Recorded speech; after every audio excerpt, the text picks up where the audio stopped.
There are places in this world where death itself seems to have been frozen in time, where the boundary between the living and the departed grows thin, where bodies that should have crumbled to dust centuries ago remain impossibly, disturbingly present. In hidden tombs carved into sandstone cliffs, in waterlogged peat bogs that swallow light and sound, in mass graves beneath modern highways and in the sun-baked silence of high desert wastelands, the dead have been waiting. Not resting. Waiting. Their skin still intact, their hair still clinging to their skulls, their faces locked in expressions that seem to speak across millennia.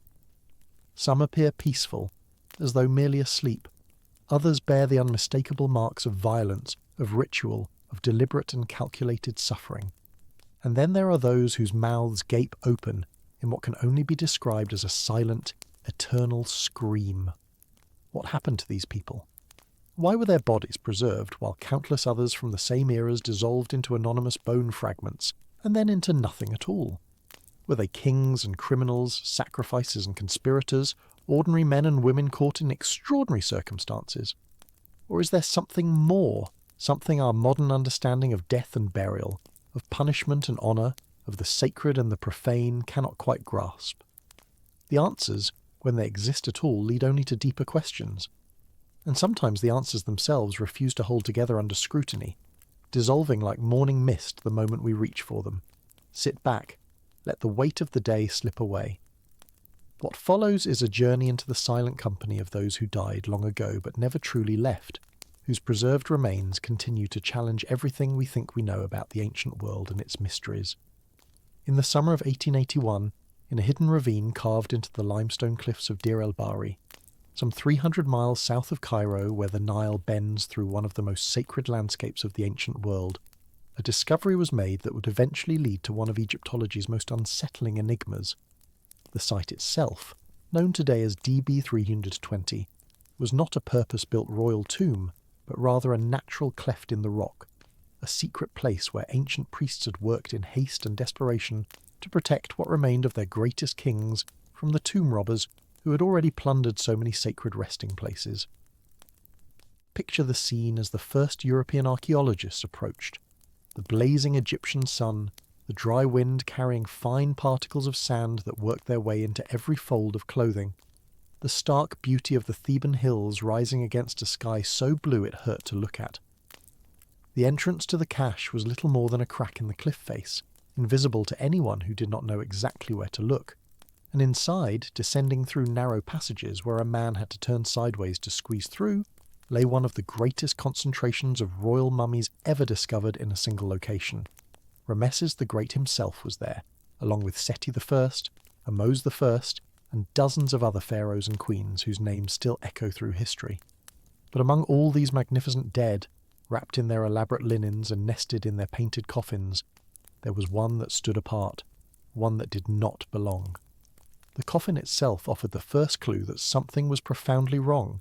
It was plain, unmarked, devoid of the elaborate decorations and protective spells that Egyptian religion demanded for the journey through the underworld. No hieroglyphs named the occupant, no prayers invoked the protection of Osiris or Ra. The wood was unadorned cedar, the kind of coffin one might use for someone of no particular importance, or for someone whose identity was meant to be deliberately erased from memory and from the afterlife alike. 5 years passed before anyone unwrapped what lay inside. In 1886, the French Egyptologist Gaston Maspero finally undertook the task, working in the cramped quarters of the Boulak Museum, with an audience of colleagues gathered to witness what they assumed would be another routine examination of royal remains. What they found instead would haunt the archaeological imagination for more than a century. The body was wrapped not in the fine white linen of royalty, but in sheepskin, the wool still visible, still carrying a faint animal odour that had somehow survived 3,000 years. For those unfamiliar with Egyptian religious practice, this detail might seem insignificant. But to anyone versed in the elaborate purification rituals that governed every aspect of death and burial in ancient Egypt, it was a deliberate and devastating insult. Sheepskin was ritually unclean. To wrap a body in it was to condemn that soul to spiritual contamination, to bar it forever from the blessed fields of the afterlife where the righteous dead were said to harvest eternal wheat beneath an eternal sun. But the wrapping was only the beginning. As Maspero carefully peeled away the layers, a face emerged that made several of the witnesses step back in involuntary horror. The man's mouth was stretched open in a rictus that seemed to be a scream frozen at the moment of death, his teeth bared, his features contorted in what appeared to be an expression of absolute agony. His hands and feet had been bound, tied with leather straps that left their impressions in his desiccated flesh. And unlike the carefully embalmed pharaohs surrounding him in the cache, this body had not been given the traditional mummification treatment. His internal organs remained inside him. No natron had been used to desiccate his tissues. He had simply dried out naturally in the arid Egyptian climate, his suffering preserved along with his flesh. Who was this man? Why had he been placed among kings while being denied every honour that kingship conferred? Why had someone gone to such lengths to ensure that his afterlife would be one of eternal wandering, eternal hunger, eternal nothing? For decades, the screaming man of DB320 remained an unsolved mystery, the subject of countless theories and speculation. Some suggested he was a foreign prince, captured in battle and executed for crimes against Egypt. Others proposed he was a grave robber caught in the act and punished with a death as terrible as his crime. A few even wondered if the expression was simply a post-mortem artifact, the natural falling open of a jaw no longer held shut by living muscle. But in 2012, a team of researchers armed with CT scanning technology and the ability to extract and analyse ancient DNA finally provided an answer. The screaming man shared a genetic heritage with the mummies around him. He was royal blood. More specifically, he was almost certainly Prince Pentawere, a son of Rameses III, one of Egypt's most powerful rulers. The story that emerged from the historical record was one of palace intrigue, of ambition and conspiracy, of a plot that reached into the very heart of the royal harem. Around 1155 BCE, as Rameses III celebrated his jubilee after 3 decades on the throne, a conspiracy formed among his secondary wives and their allies. At its centre was a woman named Tiye, who sought to place her son Pentawere on the throne in place of the designated heir. The details preserved in papyrus documents tell of bribery, of magic practiced against the king, of assassins dispatched to murder the pharaoh in his own palace. The conspiracy failed. Rameses survived the initial attack only to die of his wounds weeks later, but not before ordering the arrest and trial of all involved. The surviving records speak of punishments meted out with terrible precision. Some conspirators had their noses and ears cut off, others were executed outright, and Pentawere, the prince who would have been king, was granted a single mercy. He was allowed to take his own life rather than be executed publicly. But that mercy came with a price. In death, he would receive no honour. His body would be wrapped in the skin of an unclean animal. His name would be stripped from his coffin, ensuring that no one would ever speak it in the offering prayers that sustained the Egyptian dead. He would be placed among his royal relatives, but forever barred from joining them in the afterlife. A ghost haunting the threshold of eternity, unable to pass through. Was the scream on his face the final expression of a man who swallowed poison while guards watched? Was it the terror of someone who understood exactly what his punishment meant? Not just death, but annihilation of the soul itself? Or was it something the body simply did as it dried, muscles contracting, jaw falling open, coincidence transformed into meaning by our desperate human need to find stories in the remains of the dead? The truth may be simpler or more complex than any theory allows, but what remains undeniable is the deliberate cruelty of his burial, the careful calculation that went into ensuring this prince would suffer not just in the moment of his death, but for all time, his nameless body screaming forever in the darkness of a hidden tomb. Yet Pentawere was not alone in his eternal anguish. In 1935, nearly 50 years after Maspero's unsettling discovery, another screaming mummy came to light, this time in the tomb of Senmut, the powerful architect and possible lover of the female pharaoh Hatshepsut. The tomb itself, cut into the Theban hills at Deir el-Bahri, not far from the secret cache of DB320, had been known for some time, but a secondary chamber revealed something unexpected. The naturally mummified body of an older woman, her mouth stretched open in the same terrible expression that had marked Pentaware's face. Unlike the prince, however, this woman has never been identified. No coffin inscription names her. No genetic testing has yet linked her definitively to any known royal line.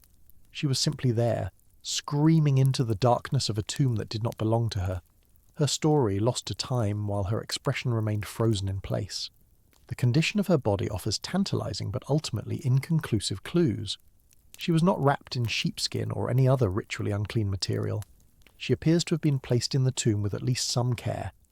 But she was not mummified in the traditional sense, her preservation owing more to the dry Egyptian climate than to the embalmer's art. Was she a member of Senmet's household, placed in his tomb after a sudden death that left no time for proper preparation? Was she a later intrusion, someone buried in the tomb centuries after its original occupant? Or was she, like Pentawere, a victim of some deliberate punishment, denied the rituals that would have closed her mouth and composed her features into the peaceful mask of proper Egyptian death? The questions multiply without answers. Standing in that tomb, looking at that face, one cannot help but wonder what those final moments contained. Pain, fear, something else entirely, something we cannot imagine from our comfortable distance of 3,000 years. What is it about these screaming faces that disturbs us so deeply? Perhaps it is the illusion of consciousness they create, the sense that we are witnessing not just dead bodies but trapped souls, still struggling against whatever fate befell them. Perhaps it is our own fear of death given form, the nightmare of dying in agony and having that agony preserved forever. Or perhaps it is simply the violation of our expectations, our assumption that the ancient dead should rest peacefully, their features composed, their struggles ended. But the ancient world did not always grant peaceful rest to its dead. Sometimes death was not an ending, but a continuation of suffering, deliberately inflicted and carefully preserved. The wind that sweeps across Dorset, in the south of England, carries the salt tang of the nearby sea and the memory of invaders who came across those same waters more than 1,000 years ago. The landscape here is gentler than the stark cliffs of Egypt, rolling green hills giving way to cultivated fields, and the occasional copse of trees that have stood witness to centuries of human passage. It seems on the surface a peaceful place, a place where violence belongs only to history books and museum displays. But in 2009, workers constructing a new relief road for the 2012 Olympic sailing events at Weymouth discovered that violence was buried far closer to the surface than anyone had imagined. The excavation began routinely enough. Road construction in England often turns up archaeological remains, and protocols exist for documenting and removing whatever fragments of the past might lie beneath the tarmac of the present. But what emerged from the chalky soil of Ridgeway Hill was no random scatter of ancient debris. It was a pit, roughly 3 meters wide, filled with the tangled remains of at least 51 young men. Their bones told a story of catastrophic violence. Nearly every skull showed evidence of multiple blows from a blade, the cut marks overlapping, suggesting not the clean stroke of a skilled executioner, but the frenzied hacking of something far more chaotic. Some skulls bore 5, 6, 7 separate wounds. Others showed defensive injuries on the arm and hand bones, the desperate marks left by men who had raised their arms to ward off blows they knew were coming. These men had not been taken by surprise. They had not been lined up and dispatched with merciful efficiency. They had been hacked at, fought with, subjected to a prolonged and brutal assault that must have filled the air with screaming. But the strangest detail was what happened after the killing stopped. The bodies were thrown into the pit without ceremony, but the heads, severed from the necks with the same crude violence that marked the skulls, were gathered separately and stacked in a heap at one end of the grave. Not scattered randomly, stacked, collected, set apart from the bodies they once crowned. Why separate the heads? Practical explanations suggest themselves at first. Perhaps the executioners simply found it easier to confirm the count of their victims this way, tallying heads like grim accountants. Perhaps the pile served as a trophy, a visible marker of victory for anyone who passed by afterward. But there are other possibilities, darker and more complex, that speak to beliefs about death and the afterlife that transcended mere practicality. In many ancient cultures, the integrity of the body at death determined the fate of the soul afterward.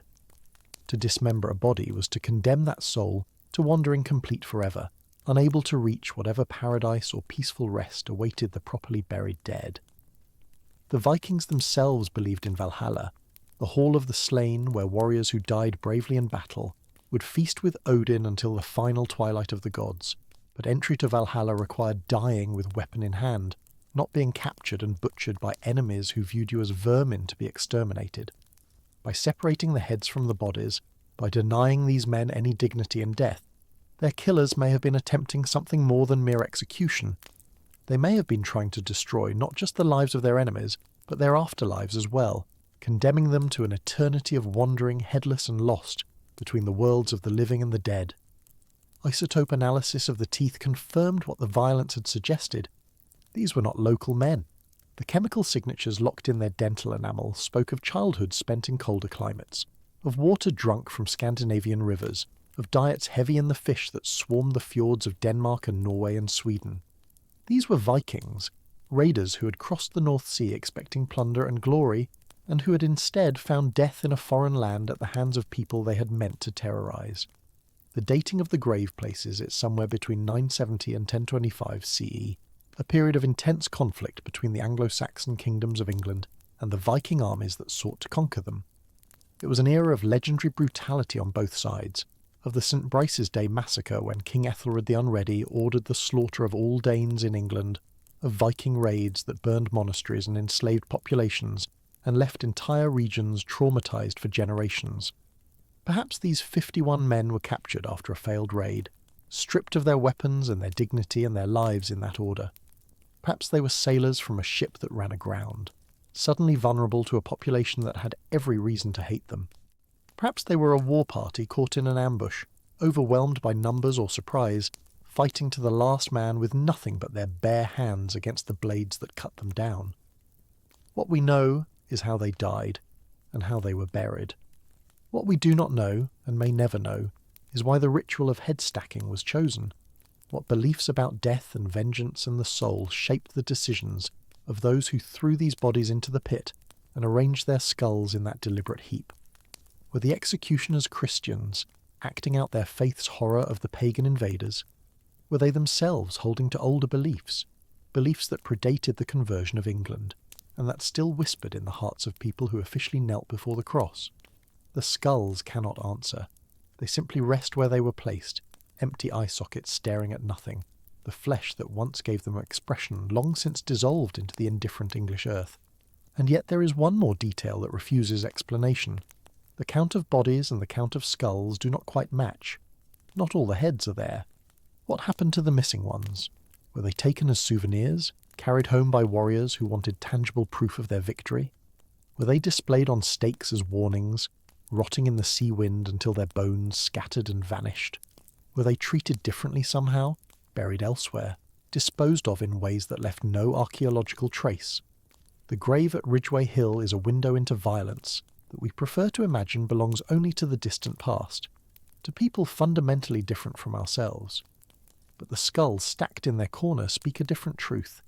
They speak of hatred that outlasted death, of a desire for vengeance so profound that destroying the body was not enough. The soul itself had to be mutilated, had to be denied whatever peace the killers believed their victims would otherwise have found. Standing there, one cannot help but sense the weight of those final hours, the fear of men who knew they were going to die, who fought with bleeding hands against the blades descending toward them, who screamed in languages their killers did not understand, or did not care to understand. The chalk soil of Dorset has absorbed their blood, their terror, their unspoken prayers to gods who did not or could not save them, and their skulls, empty now of everything they once contained, continue to pose questions that no amount of scientific analysis can fully answer. Why were their heads stacked in that deliberate pile? What did it mean to the people who did it? What did they hope to accomplish beyond death itself? The mysteries multiply as we move backward in time, to a site that predates the Ridgeway grave by more than 15 centuries, where the questions grow even stranger and the answers even more elusive. In the shadow of the ancient Athenian Acropolis, beneath the modern neighbourhood of Phaleron, where apartment buildings rise above streets that trace roads walked by Socrates and Plato, archaeologists working between 2012 and 2016 uncovered something that challenged comfortable assumptions about the birthplace of democracy. The site, a mass grave dating to roughly 650 BCE, contained approximately 80 skeletons arranged in 2 neat rows. At first glance, they appeared to be victims of some natural disaster or epidemic, buried quickly but with at least enough care to align their bodies and give them a collective resting place. But then the excavators noticed the iron. Each skeleton, or nearly each one, bore shackles around the wrists. Heavy iron manacles, the kind used to restrain criminals or slaves or prisoners of war, had been locked around their hands and left there when they died. Many had their arms raised above their heads, suggesting they had been bound to posts or stakes before their deaths. Others had their hands pinned behind their backs in positions that must have caused terrible cramping and pain in their final hours or days. The iron had rusted, fusing to the bone in some cases, but the shape of the shackles was unmistakable. These men had been prisoners, and they had not simply died while restrained. The positioning of the bodies, combined with the absence of any obvious cause of death on the bones themselves, pointed toward execution. The ropes, or leather straps that had actually killed them, whether by hanging or strangulation or some other method, had long since rotted away, but the iron that held their hands remained, silent witness to their final, helpless moments. Who were they? Why had they died in this manner? And why had their killers bothered to bury them in neat rows, with enough care to suggest at least some acknowledgement of their humanity, while still leaving the symbols of their captivity locked around their wrists? The leading theory points to one of ancient Athens' most infamous episodes of political violence. Around 632 BCE, a nobleman named Cylon attempted to seize control of the city by force. Cylon was a former Olympic champion, a man of considerable prestige and ambition, who had married the daughter of the tyrant of nearby Megara. With his father-in-law's support, he occupied the Acropolis itself, the sacred high ground at the heart of Athens, hoping to establish himself as the city's ruler. The Athenian people, however, did not rally to his cause. Instead, they laid siege to the Acropolis, trapping Cylon and his supporters on the sacred rock without food or water. The siege dragged on. Men began to die of thirst. Eventually Cylon himself escaped, slipping away through some secret route that history has not preserved, leaving his followers to face the wrath of the city they had tried to conquer. What happened next became a stain on Athenian honour for generations. The besieged men, desperate and dying, took refuge at the altar of Athena herself, the most sacred spot on the Acropolis, where religious law guaranteed their safety. The Archon Megacles, leader of the powerful Alcmaeonid family, promised them safe passage if they would leave the sanctuary and submit to trial. The men agreed, holding onto a rope tied to the altar to maintain the sacred connection that protected them even as they descended from the heights. But the rope broke, or was cut. The moment the connection to the altar severed, Megacles and his men fell upon the suppliants and slaughtered them, right there in the shadow of Athena's temple, violating every law of gods and men that governed the treatment of those who sought sanctuary. The massacre haunted Athens for centuries. The Alcmaeonid family was cursed, exiled, recalled, and exiled again. When the city faced crisis, enemies would invoke the blood guilt of Cylon's followers, demanding that the stain be expiated. Even 200 years later, when Athens stood against the Persian invasion, the ghost of that broken promise still whispered through political debates. Are the shackled skeletons of Phaleron the men who died that day? The dating is right, or close to right, falling within the range of uncertainty that radiocarbon analysis must always acknowledge. The manner of death is consistent with execution. The iron shackles speak to a status somewhere between criminal and enemy, men whose very bodies were marked as property of the state that killed them, but certainties dissolve the closer we look. The grave contains roughly 80 bodies, and ancient sources suggest Cylon's followers numbered in the dozens rather than the hundreds. But ancient sources are notoriously unreliable when it comes to numbers. The neat burial arrangement suggests these men were treated with at least some respect, which seems inconsistent with a massacre committed against sacred law, and the shackles themselves raise questions no source directly addresses. Were Cylon's followers actually restrained before their deaths? Or were these some other group of prisoners executed for crimes we cannot identify, buried in a mass grave that simply happens to coincide with one of Athens' most famous scandals? The skeletons cannot clarify the history books. They can only lie there in their iron chains, their bones still marked by the constraints they wore in life, their identities dissolved into the collective anonymity of the pit. They were someone's sons. Some may have been fathers. They had names that were spoken aloud in households across Athens, names that someone mourned when word came of what had happened on the slopes of the Acropolis. Now they have no names.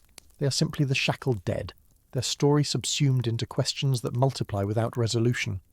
Were they political conspirators who gambled for power and lost everything?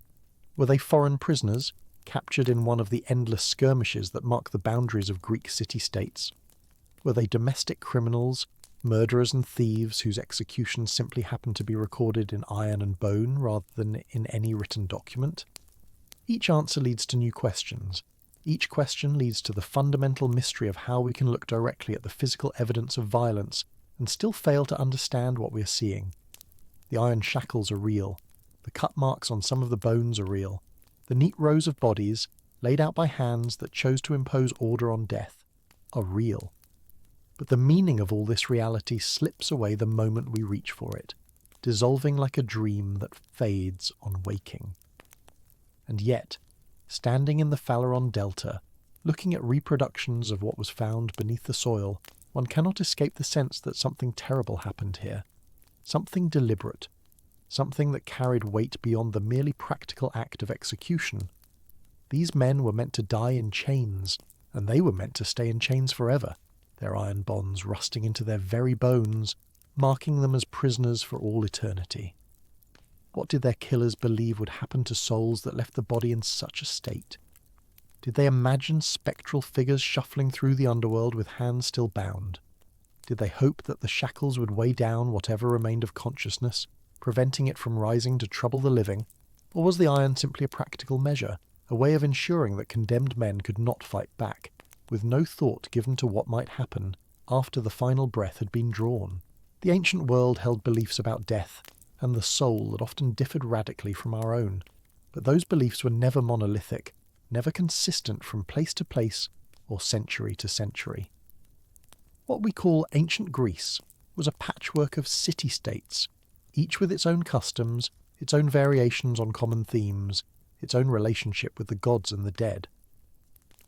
The Athenians of 650 BCE might have believed things about shackled corpses that the Athenians of 450 BCE would have found laughable or horrifying or simply incomprehensible. What remains is the evidence itself. Iron and bone, rows and chains, questions that the dead cannot answer because the dead are simply dead. Their mysteries as eternal as the silence that surrounds them. The peat bogs of northern Europe hold their secrets differently than the sands of Egypt or the soil of Greece. Where desert air desiccates and earth compresses, the bog preserves through a kind of alchemy that ancient peoples could not have understood but may have intuited. The water in these places is not ordinary water.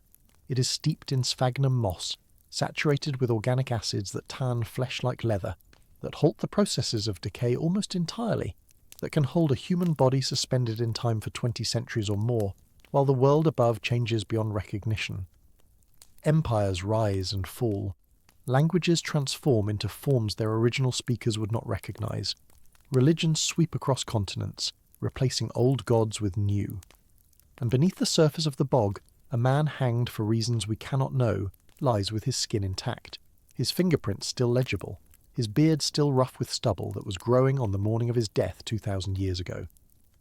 The bog bodies number in the hundreds, perhaps thousands, scattered across the wetlands of Denmark, Ireland, Germany, the Netherlands and the British Isles.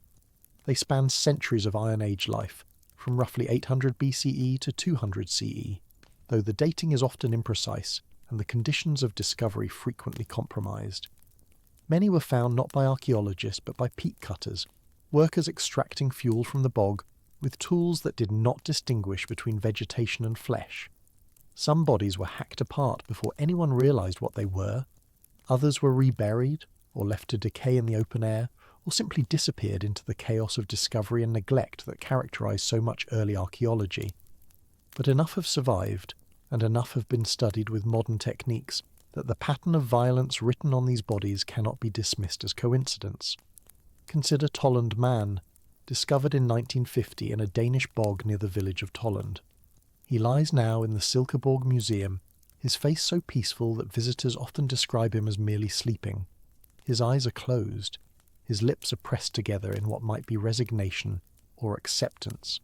His skin has darkened to a deep brown, smooth and preserved, his expression carrying across the millennia with startling clarity. He is a man you feel you could recognise if you passed him on the street, a man whose humanity remains undeniable despite the 23 centuries that separate his life from ours. And around his neck, still tight after all this time, is the braided leather cord that killed him. Tollund Man was hanged. The rope left visible marks on his skin, pressed deep into the flesh beneath his jaw, positioned in a way that suggests careful placement rather than the chaos of violence.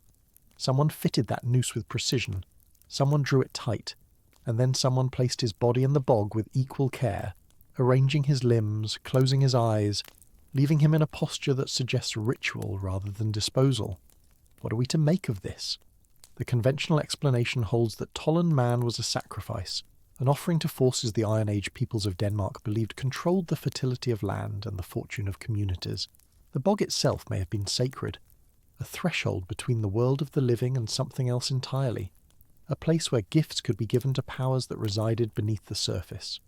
The care taken with his body supports this reading. He was not thrown into the water like garbage. He was placed there, positioned, perhaps even mourned. His last meal, preserved in his stomach after 2,000 years, consisted of a gruel made from seeds and grains, some of which had medicinal or possibly hallucinogenic properties. Was he drugged before his death? Was he willing? Did he go to the noose with the peaceful expression his face still wears, believing that his death served a purpose greater than himself? We cannot know.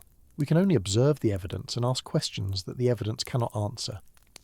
200 miles to the south and a few centuries later, another body entered a British bog.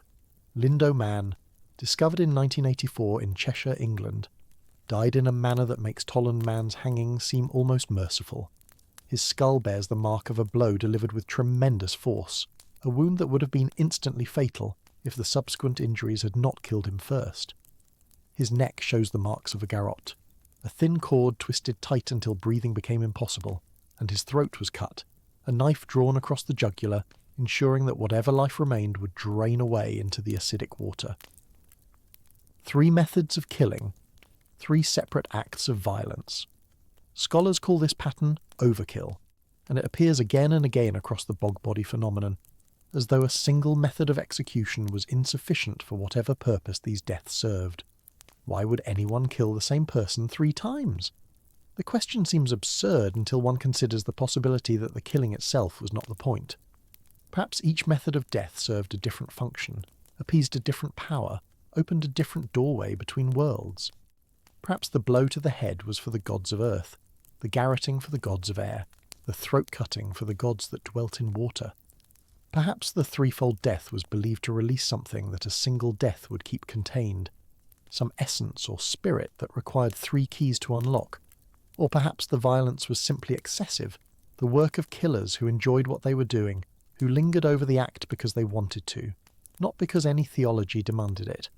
The bog cannot tell us which interpretation is correct. The bog simply holds what was given to it, preserving the evidence of violence while remaining silent about the violence's meaning. Wired Girl presents a different kind of mystery. Discovered in 1897 in the Netherlands, she was approximately 16 years old at the time of her death, sometime around 54 BCE. Her hair, originally blonde, had been turned red by the bog's acids, and half of it had been shaved away in what might have been a ritual preparation, or might have been punishment for some transgression. A woolen band was wrapped around her neck, drawn tight enough to strangle, and her body bore a stab wound near the collarbone. Like Lindemann, she died twice, or perhaps more than twice, depending on how one counts the violence done to her. And like so many of the bog bodies, she was young, healthy, and showed no signs of disease or malnutrition. Whatever she was not a natural death disposed of in convenient water. She was killed, deliberately, by people who chose the bog as her final resting place. The pattern repeats across centuries and national borders. Grobala Man, whose throat was cut so deeply that the wound extends from ear to ear. Old Krogan Man, whose nipples were sliced, perhaps as a ritual nullification of kingship. Clonycaven Man, who used imported pine resin to style his hair in an elaborate arrangement before meeting his violent end. Winderby Girl, long believed to have been executed for adultery based on her shaved head and the blindfold found with her body, until DNA analysis revealed that Winderby Girl was actually a teenage boy. The bog bodies defy easy categorization. They were not all from the same period.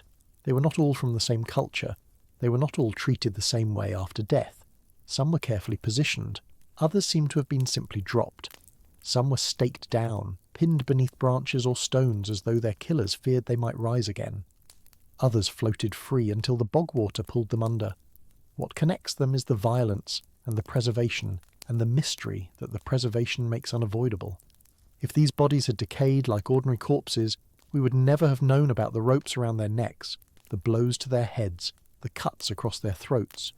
We would have found bones, perhaps, and bones can tell stories of their own, but not stories this detailed, not stories that include the texture of skin and the condition of internal organs and the contents of final meals.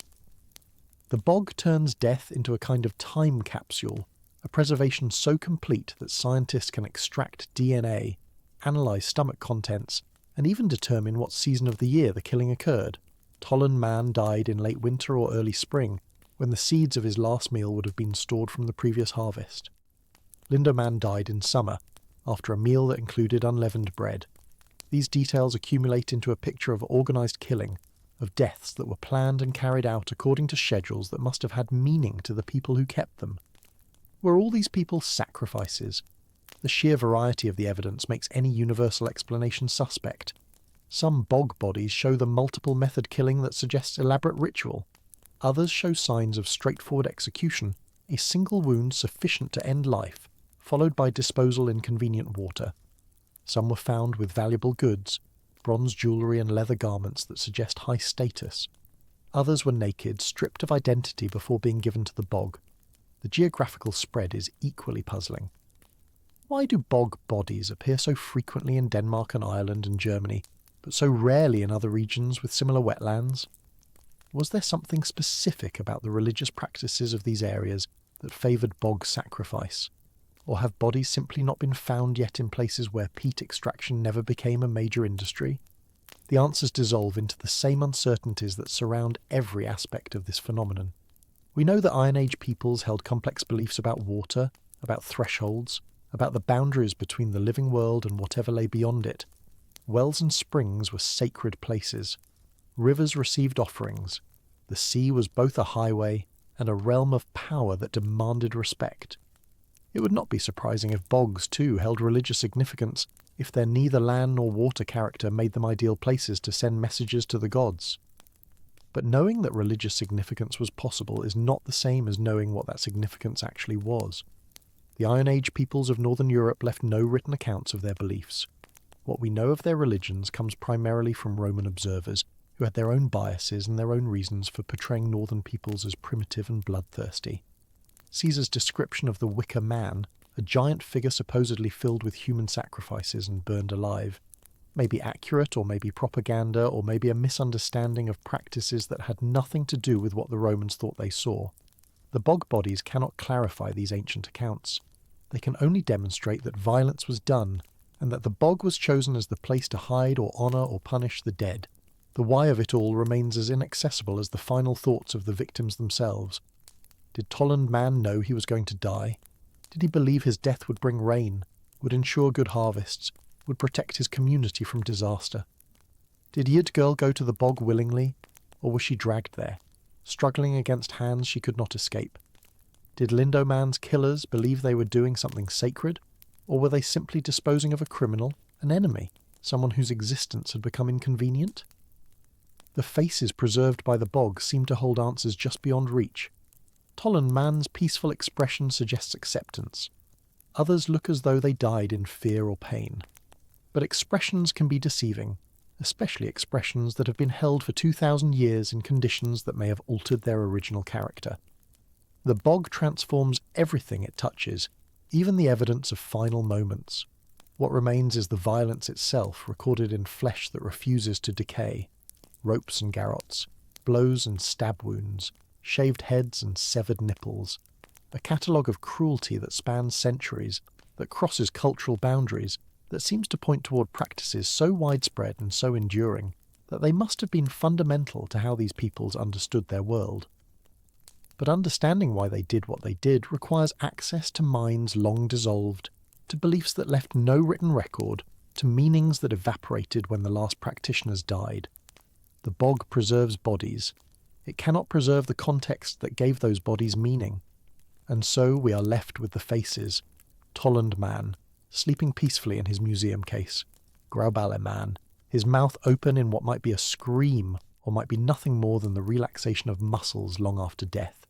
Weed girl, her features reconstructed by scientists who used her skull to imagine what she might have looked like in life. A teenager with fair skin and an uncertain expression. Someone's daughter, someone's friend, someone who had a name that was spoken aloud and is now lost forever. These were people. They had lives before the bog claimed them. They loved and feared and hoped and dreamed. And then, for reasons we cannot recover, they were killed and given to the water. The Atacama Desert of Chile could not be more different from the bogs of northern Europe, where the wetlands preserve through acid and absence of oxygen. The desert preserves through simple, brutal desiccation. Moisture is the enemy of preservation. Remove it completely and decay becomes impossible, and what remains is not a tanned and transformed version of the original, but something closer to the thing itself, dried rather than dissolved, mummified by climate rather than by chemistry. The Atacama is one of the driest places on Earth. Some regions have never recorded rainfall in human memory. The soil is so inhospitable that scientists use it to test equipment bound for Mars, reasoning that if anything can survive the Atacama, it might survive the Martian desert as well. And in this landscape of absolute desiccation, in an abandoned mining town called La Noria, someone found a body that seemed, for a time, to challenge everything we thought we knew about what a human being could look like.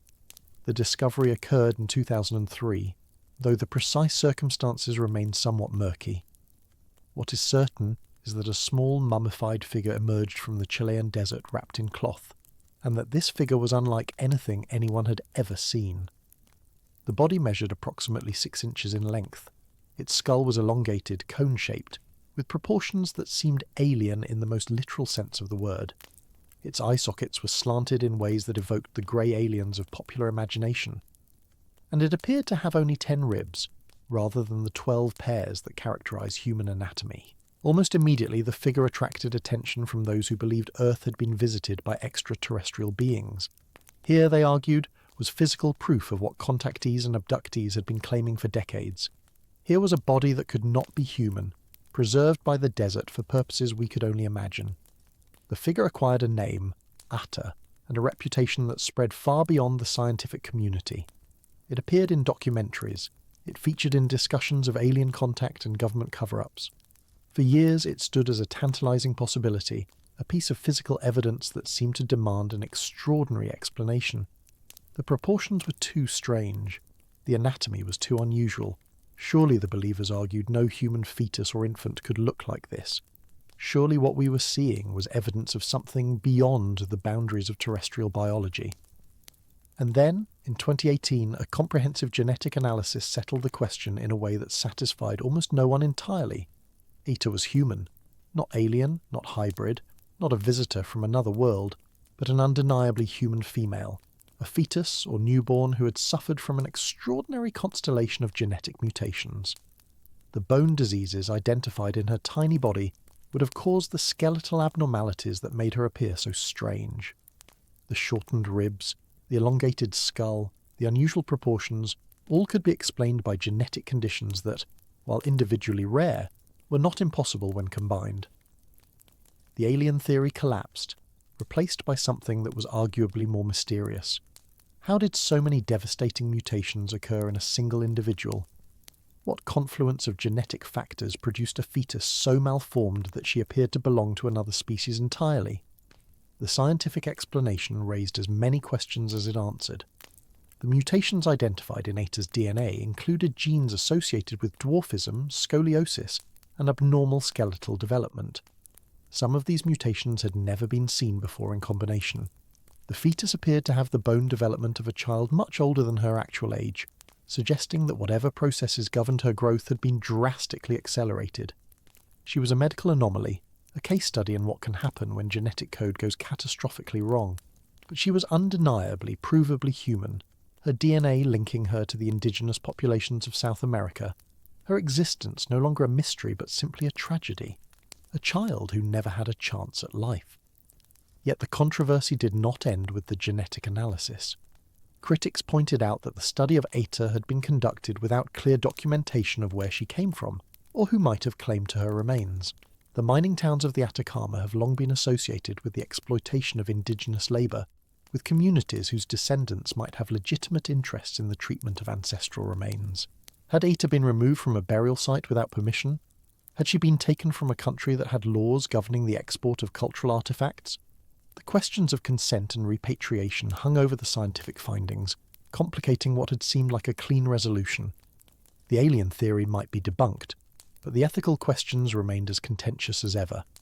And even the genetic explanation, persuasive as it was, left room for wonder. The specific combination of mutations that produced Eta's bizarre appearance had never been documented before. The mechanisms that caused so many systems to fail simultaneously remained unclear. She was not supernatural, but she was strange, a reminder that human biology contains possibilities that exceed our everyday experience, that the same genetic code that produces ordinary bodies can also produce forms so unusual they inspire thoughts of other worlds. The Atacama had preserved her perfectly, right down to the tissues that could be sampled for DNA. What it had not preserved was any indication of who she was, who her parents were, or what circumstances surrounded her brief existence and her eventual burial in the desert sand. She remains, in many ways, as mysterious as she was before the genetic analysis. Her strangeness simply shifted from one category of the unexplained to another. The questions multiply further when one considers the Tarim Basin of Western China, where the sands have given up bodies even more puzzling than Atta, though for entirely different reasons. Here, in the Xinjiang region, at the very heart of Asia, archaeologists have uncovered hundreds of mummies dating back nearly 4,000 years. The preservation rivals that of ancient Egypt, though it was achieved not through elaborate ritual but through simple accident of climate, the bodies desiccating in the dry desert air before decay could claim them. But what makes these mummies remarkable is not their preservation, it is what they look like. The Tarim mummies are tall, they have long noses and deep-set eyes. Many have reddish-brown or blonde hair, preserved across millennia in conditions that allowed even the most delicate features to survive. They look, in short, European. They look like they belong in Ireland or Scandinavia, not in the middle of China, not in a region that is thousands of miles from the nearest populations that today exhibit similar physical characteristics. For decades after their discovery, the assumption was obvious. These must be migrants from the West, travellers who journeyed along the Silk Road or its precursors, people whose ancestors came from Europe and who brought their genes and their culture into the heart of Asia. The textiles found with the bodies supported this interpretation. The Tarim mummies wore woven wool clothing with patterns that bore striking resemblance to the tartans of Scotland and Ireland. They were buried with wheat and cheese, with felt hats and leather boots, with goods that suggested a sophisticated culture, familiar with technologies developed in the West. The beauty of Xiaohe, one of the best preserved individuals, has been displayed in museums around the world, her face so well preserved that she seems to be merely sleeping, her high cheekbones and long nose impossible to reconcile with expectations of what ancient Chinese populations should look like. She was found buried in a boat, in the middle of a desert, hundreds of miles from the nearest body of water large enough to require such a vessel. The symbolism defied easy interpretation. Why bury someone in a boat when there is no river, no sea, no lake within living memory of such things? Then, in 2021, genetic analysis upended the migration theory entirely. The Tarim mummies, despite their European appearance, were not descended from Western populations at all. Their DNA linked them to a group known as the ancient North Eurasians, an Ice Age population that had been genetically isolated for thousands of years. These people were indigenous to the region in a sense that migration theories had not anticipated. They had not come from anywhere else. They had been in Central Asia for millennia, maintaining their distinctive appearance and their distinctive culture in apparent isolation from the populations that surrounded them. They were genetically unlike their neighbours to the east, and genetically unlike their neighbours to the west, a population that seemed to have no close relatives anywhere in the world. The findings raised questions that genetics alone could not answer. How had this community maintained its isolation for so long? The Tarim Basin is not the most accessible place on Earth, but neither is it impenetrable. Trade routes have crossed the region for thousands of years.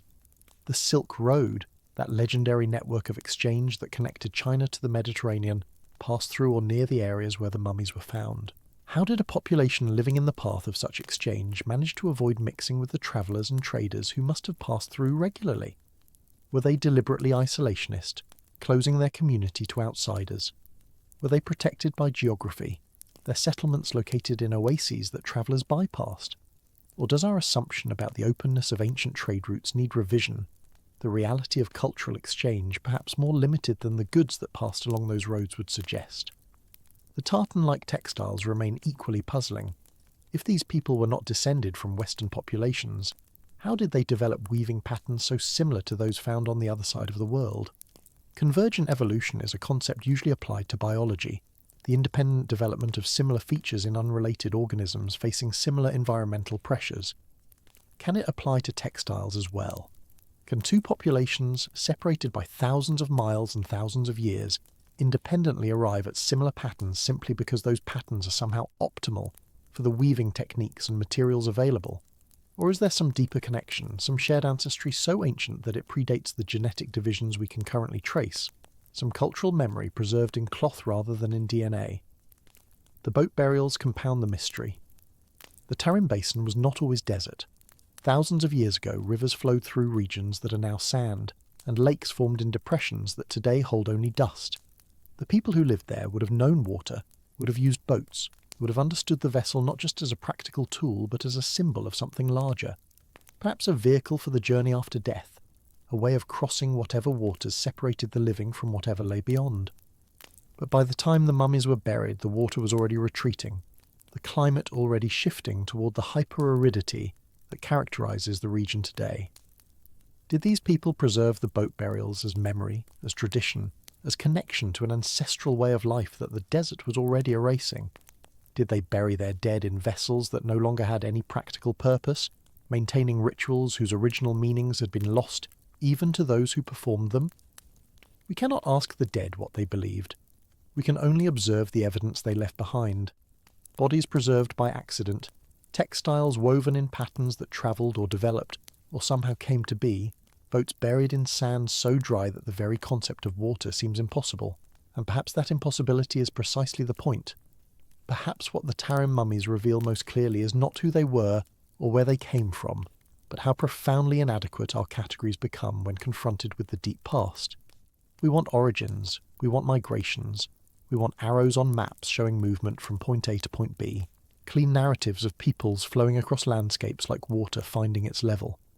But sometimes the evidence resists. Sometimes the dead refuse to fit the stories we have prepared for them, and we are left standing at the edge of an ancient grave, holding our theories in one hand and their silence in the other, wondering which is heavier. The beauty of Lulong, that famous Tarim mummy with her high cheekbones and her still visible eyelashes, has become something of an icon in the years since her discovery. Her face has appeared on magazine covers, in documentaries, in museum exhibitions that draw visitors from around the world. There is something compelling about her features, something that seems almost modern, almost familiar, as though she might rise from her display case at any moment and walk out into the streets of a contemporary city without attracting undue attention. But that familiarity is deceptive. Whatever she believed, whatever she feared, whatever she hoped for in the moments before her death, and in whatever came after, these things are utterly alien to us. We share her face, but not her world. We can reconstruct her diet from the contents of her stomach, can analyse the weave of her garments fibre by fibre, can extract and sequence the DNA that made her who she was. But the meaning of her life, the texture of her days, the sound of her voice calling to someone she loved across 4,000 years of silence, these things are gone, preserved nowhere, written in no archive that we will ever access. And yet we keep looking. That persistence, that refusal to accept the limits of what can be known, is perhaps the most human thing about archaeology. The screaming mummy of Egypt, whoever he was, whatever crime he committed or was accused of committing, was deliberately erased. His name was stripped from his coffin. His body was wrapped in a manner designed to condemn. The priests and executioners who prepared him for eternity did everything in their power to ensure that he would be forgotten, that his car would wander nameless through the darkness forever, denied the sustenance of offerings and the comfort of recognition. And yet here we are, 3,000 years later, still talking about him, still wondering, still constructing theories and counter-theories, still subjecting his remains to technologies that would have seemed like magic to those who buried him, still refusing to let him disappear into the oblivion that was meant to be his punishment. In a sense, we have undone their work. We have given him a name, even if it might be the wrong one. We have made him famous, even if that fame consists largely of being the subject of unanswerable questions. Is that a form of justice?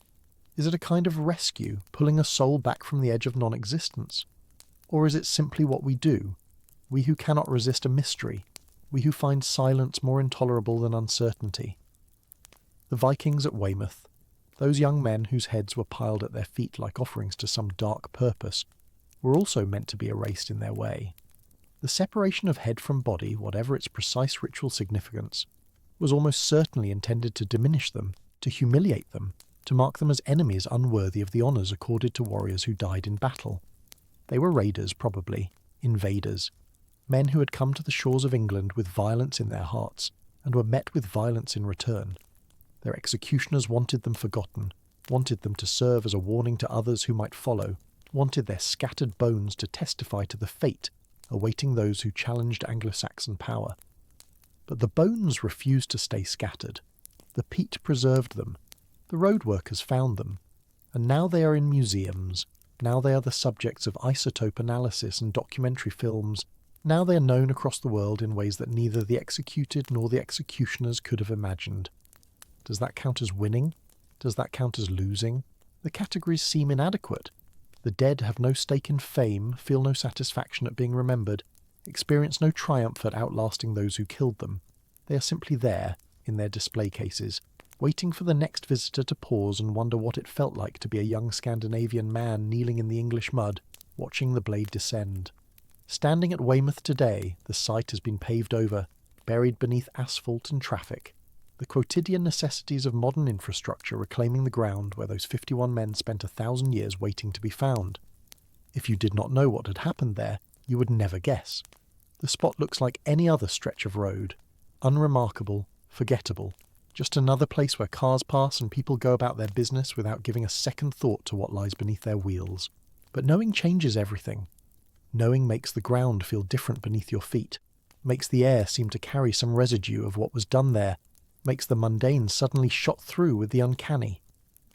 This is what archaeology does. It changes the meaning of places. It transforms anonymous landscapes into sites of significance, empty fields into mass graves, desert sand into the final resting place of people whose faces we can still see after 4,000 years. The shackled dead of Phaleron pose similar questions about meaning and memory. Those 80 young men, bound in iron, buried in rows, executed for crimes or affiliations that may never be fully understood. What did their deaths accomplish? If they were indeed the followers of Cylon, the would-be tyrant whose failed coup brought a curse upon Athens, then their execution was meant to restore order, to punish treachery, to demonstrate that even sacred promises of safe passage could not protect those who threatened the state. But the curse persisted. The Alcmaeonid family, who were said to have ordered the massacre, remained tainted by it for generations, their political enemies invoking the blood guilt at moments of crisis, their descendants compelled to seek ritual purification century after century. The dead won, in a sense. They could not be killed thoroughly enough to erase what their killing meant. Their shackled hands, raised above their heads or bound behind their backs, became symbols of something larger than any individual crime, evidence that violence begets violence, that broken oaths have consequences, that the past refuses to stay past. And what of the bog bodies, those uncanny residents of northern European wetlands, their skin tanned to leather, their faces frozen in expressions we cannot help reading as fear or resignation or peace? Tollen man, with his cap still on his head and his stubble still visible on his chin, looks for all the world like he might simply be sleeping, might wake at any moment and ask what year it is, might be startled to find himself in a museum rather than the peat bog where he spent 2,000 years in the cold dark water. But he will not wake. The rope that killed him is still around his neck, the knot that strangled him still tied in the hemp. the evidence of his death preserved as clearly as the evidence of his life. We know what he ate for his last meal, a gruel of barley and seeds, the sort of simple porridge that would have been unremarkable in its day, but that seems unbearably poignant now, knowing that it was the last thing he would ever taste. We know that he was hanged, not struck down, not stabbed, not given a quick death. We know that someone closed his eyes after he died, arranged his body with something that looks almost like tenderness, left him face down in the bog as though laying him to sleep. Was that tenderness genuine? Was the person who closed his eyes the same person who tightened the rope? Did they feel grief, doing what they did, or only duty, or some combination of the two that we have no word for? The multiplicity of deaths is what haunts those who study the bog bodies most intensely. Lindo Man, struck and garroted and cut. His body subjected to what scholars call overkill. 3 different methods of execution applied to a single victim. Why?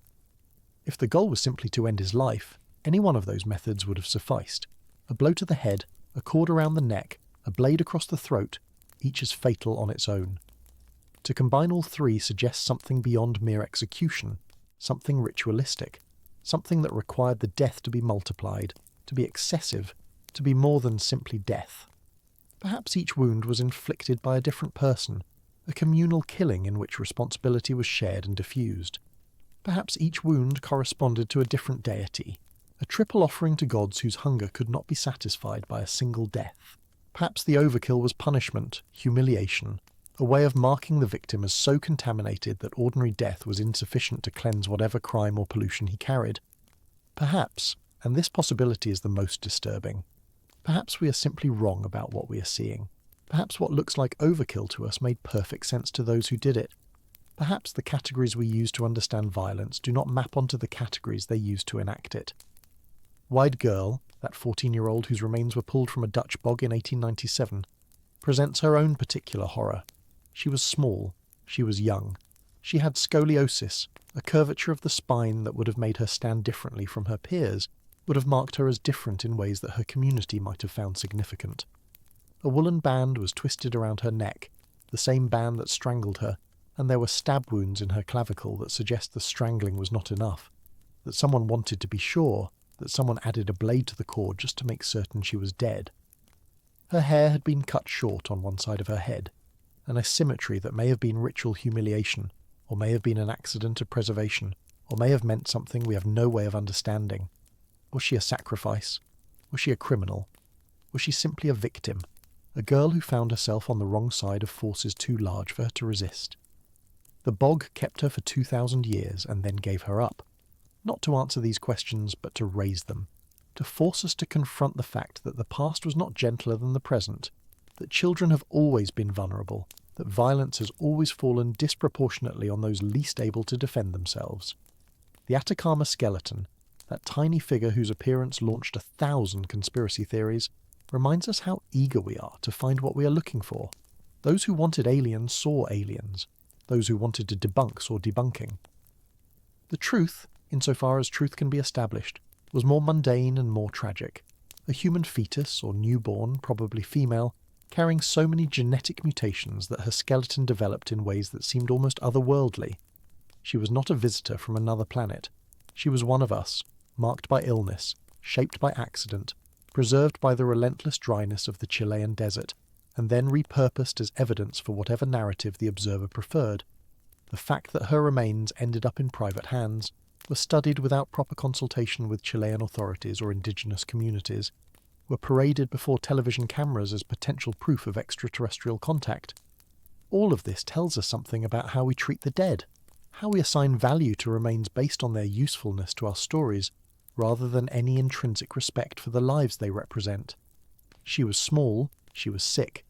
She did not live long enough to receive a name, and now she has a name, Atta, that was given to her by people who wanted to turn her into something she was not.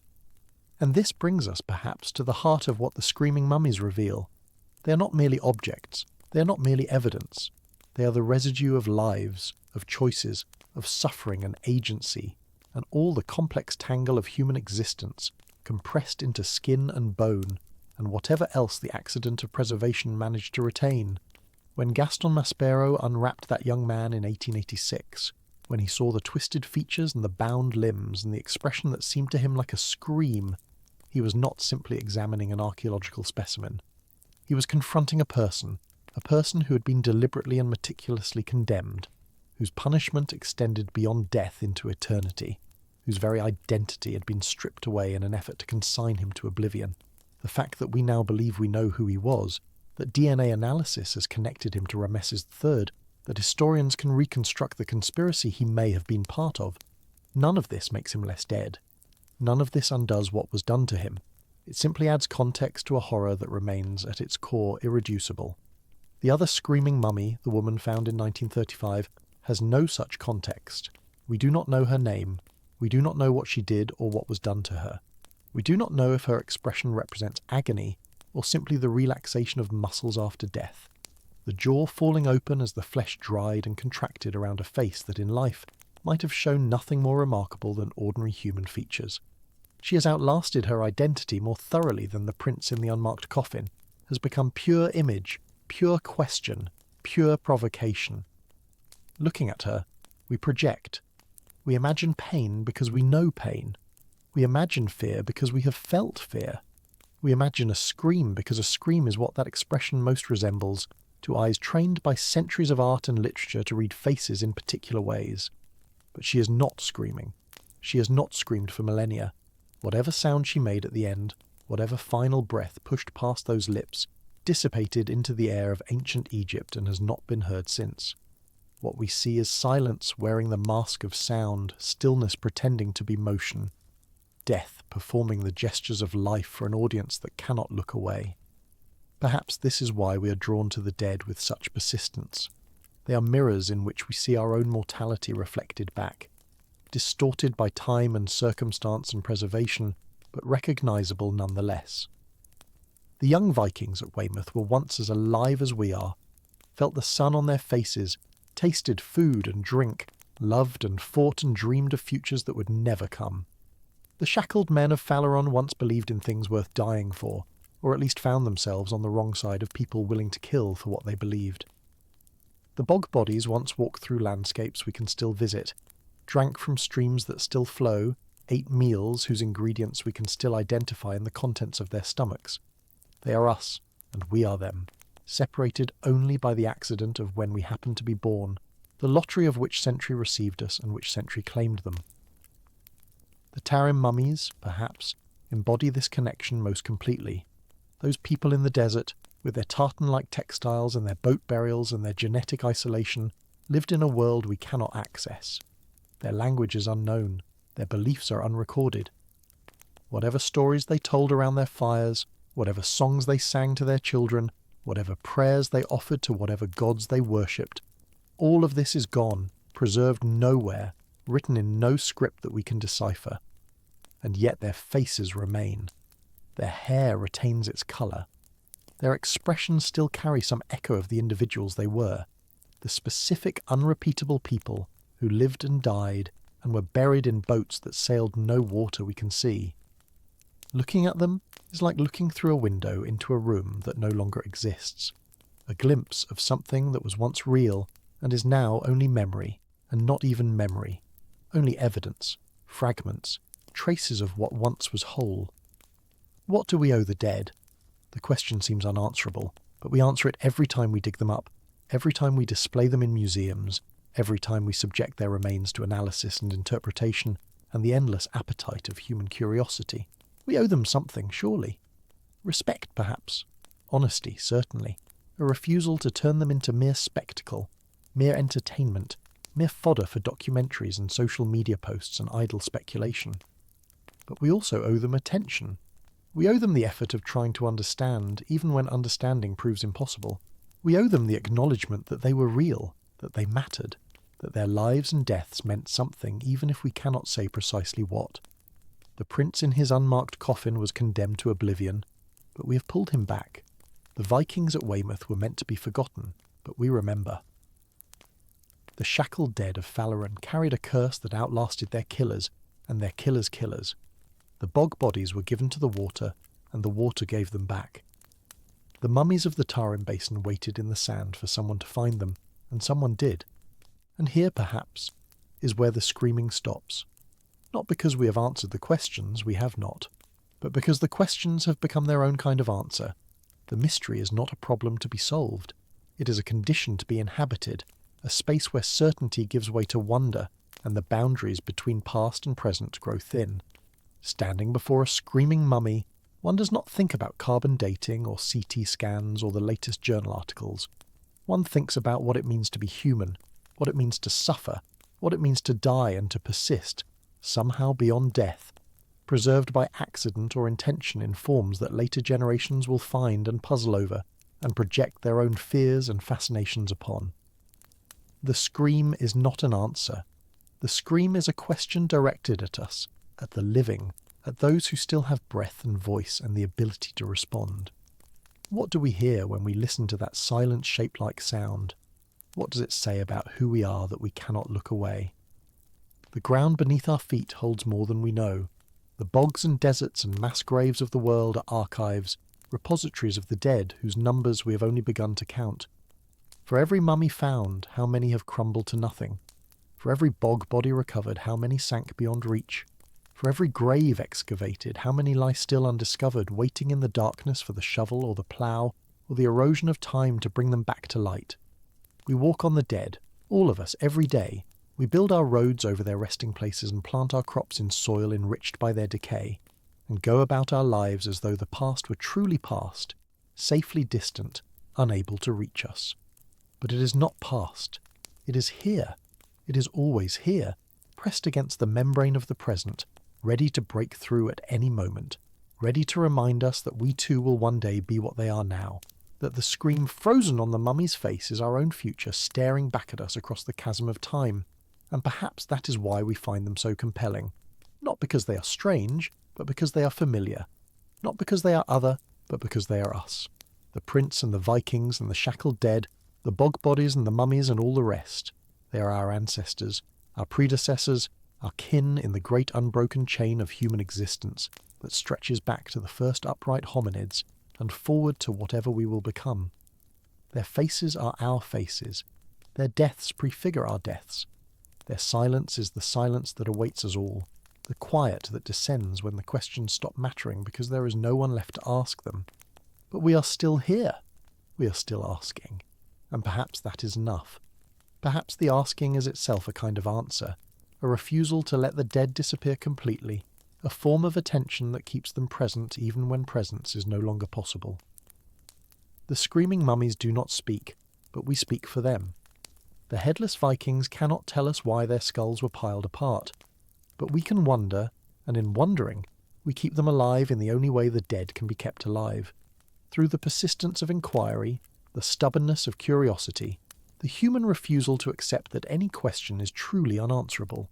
Somewhere tonight a researcher is examining data. Somewhere an archaeologist is planning next season's excavation. Somewhere a student is reading about the bog bodies for the first time, feeling that shiver of recognition that comes when the past suddenly seems close enough to touch. The ground gives up its secrets slowly, reluctantly, in fragments and glimpses and pieces that may never form a whole. But we keep digging.